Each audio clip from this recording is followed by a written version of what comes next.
Comedy Govind గారు పాతపట్నం.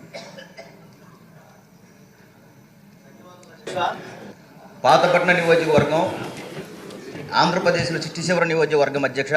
భౌగోళికంగా పెద్ద నియోజకవర్గం, ఒరిస్సా రాష్ట్రానికి ఆనుకున్న నియోజకవర్గం అధ్యక్ష. అయితే అధ్యక్ష, పాతపట్నం నియోజకవర్గంలో ఒక సామెత ఉంది అధ్యక్ష, రెక్కాడితే డొక్కాడదు అనే ఒక సామెత ఉంది అధ్యక్ష. అయితే పేద నియోజకవర్గం, చాలా పూర్ ఫ్యామిలీతో ఉన్న నియోజకవర్గం అధ్యక్ష. మాకు ఏకైక జీవనోపాధి వ్యవసాయం అధ్యక్ష. అయితే అక్కడ మాకు ఏ విధమైన వైద్యపరంగా వెనుకబడి ఉన్నాం అధ్యక్ష. అక్కడ ఏ విధమైన హాస్పిటల్స్ మాత్రం లేవా అధ్యక్ష. అయితే మనం 2014-2019 మధ్యలో ఒక సూపర్ స్పెషాలిటీ హాస్పిటల్, 100 పడకల హాస్పిటల్ మన ప్రభుత్వం అప్పుడు గ్రాంట్ చేసింది అధ్యక్ష. అయితే తర్వాత వచ్చిన ప్రభుత్వమేమో దాన్ని 2020లో శంకుస్థాపన చేసి గాలికి వదిలిపెట్టింది అధ్యక్ష. అయితే తమరికి విన్నవించుకుంది ఏంటి అధ్యక్ష, పేద నియోజకవర్గం, ఒక ఎకరా వ్యవసాయం చేస్తే ఒక 20,000 రూపాయలు వచ్చేది. అయితే మాకు హాస్పిటల్స్ ఎక్కడెక్కడ దగ్గర లేవు అధ్యక్ష.